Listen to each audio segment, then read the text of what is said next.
Hi! Hello! నమస్తే అండి. Welcome to our village అత్తకోడళ్ళు ఛానల్‌లో ఈరోజు రెసిపీ వచ్చేసి గుమగుమలాడే గుత్తి వంకాయ కర్రీ.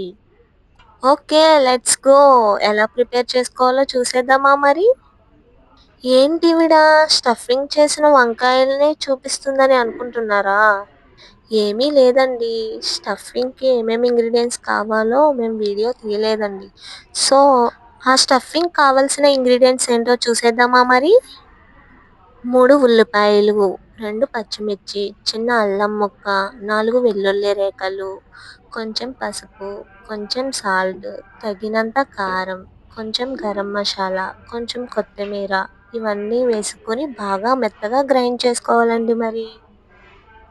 ఇలా చేసుకున్న మిశ్రమాన్ని బాగా కడిగి కట్ చేసి పెట్టుకున్న వంకాయల్లోకి స్టఫింగ్‌గా పెట్టుకొని పక్కన పెట్టుకోవాలి. ఇప్పుడు స్టవ్ ఆన్ చేసుకొని దానిపైన కడాయి పెట్టుకొని బాగా హీట్ అయిన తర్వాత ఆయిల్ వేసుకోవాలి.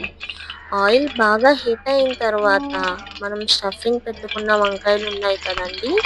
అవి ఒక్కొక్కటి వేసుకోవాలి.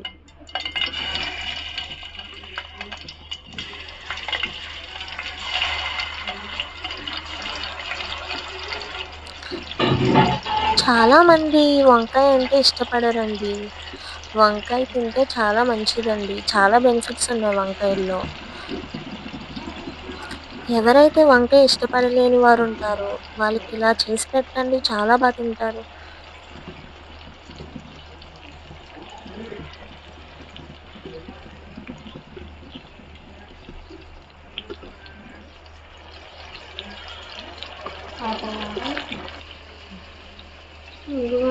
ఇందాక వంకాయ స్టఫింగ్ చేసి పెట్టుకున్నాం కదండీ! ఆ మసాలా కొంచెం మిగిలింది కదా! అది కూడా వేసుకొని బాగా ఫ్రై చేసుకోవాలండి. తిప్పుకొని బాగా మగ్గనించుకోవాలి.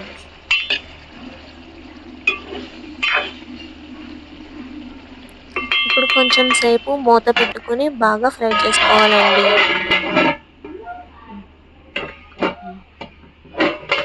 ఇప్పుడు మూత తీసి మగ్గిందో లేదో వంకాయ చూసుకోవాలి. వస్తుందా? ఉడకతుందా?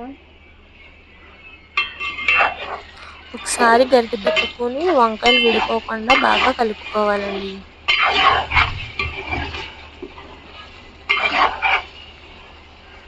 కలుపుకొని మసాలాలు, కారము అన్నీ సరిపోయినాయో లేదో చూసుకోవాలి.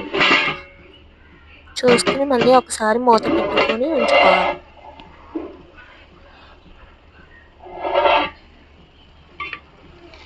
బాగా ఫ్రై అయిపోయింది కదండీ! వంకాయ బాగా మగ్గి ఇప్పుడు లాస్ట్‌లో ఫైనల్‌గా కొంచెం కొత్తిమీర వేసుకుంటే వేడి వేడి గుత్తి వంకాయ కర్రీ రెడీ.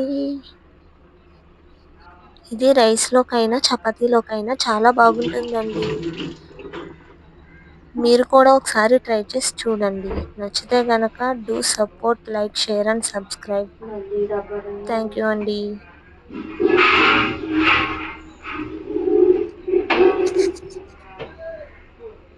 సరిపోయిందా?